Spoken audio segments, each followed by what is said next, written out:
Hello everyone, কেমন আছো তোমরা সবাই? মিষ্টিস ব্লগের নতুন একটা ভিডিওতে তোমাদের সবাইকে স্বাগত জানাচ্ছি। আজ আবার নতুন একটা রান্নার ভিডিও নিয়ে চলে এসেছি। আশা করছি আজকের এই ভিডিওটা তোমাদের সবার খুব ভালো লাগবে। আজ আমার মা ডুমুর রান্না করবে।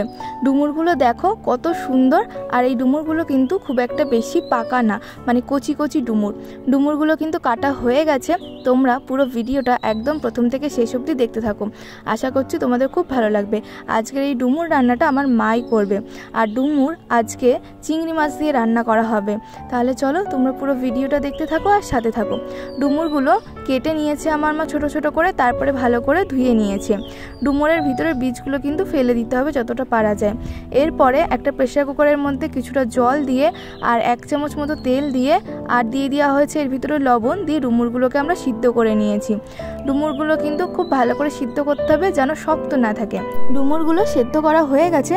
এবারে ডুমুরটাকে ভালো করে প্রথমে ধুয়ে নিতে হবে যাতে বীজগুলো বেরিয়ে যায়। তারপরে ভালো করে ধুয়ে এভাবে একটু চটকে নিতে হবে হাত দিয়ে।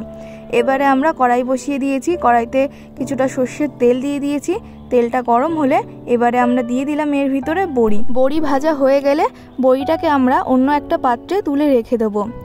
আর এই বড়ি ভাজা তেলের মধ্যেই এবারে ফোড়নের জন্য দিয়ে দিচ্ছে আমার মা 5 ফোড়ন আর একটা শুকনো লঙ্কা।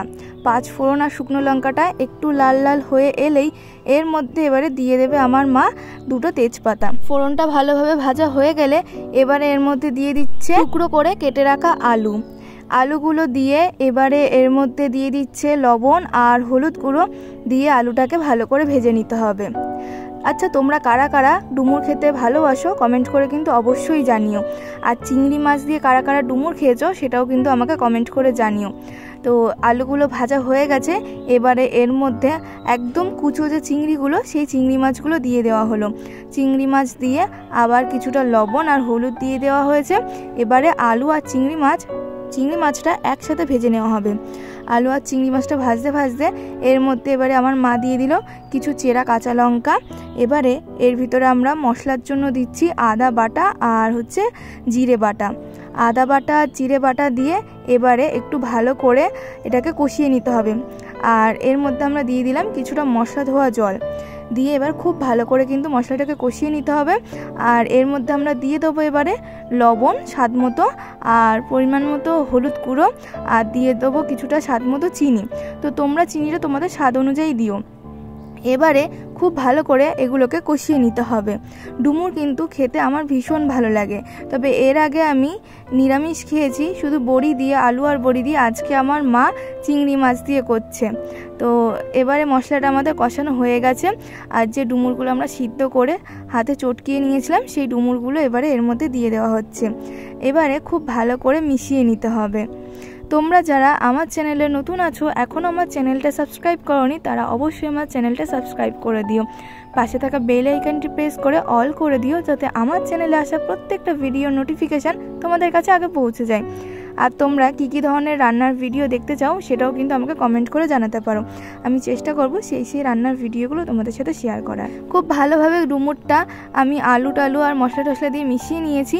এবারে আমি এর মধ্যে দিয়ে দিলাম বড়ি ভাজা দিয়ে ভালো করে নেড়ে চেড়ে একটুখানি ঢেকে রেখে দেবো ওই 4 থেকে 5 মিনিট মতো। তারপরে ঢাকনা খুলে আবার কিছুক্ষণ নেড়ে নিতে হবে।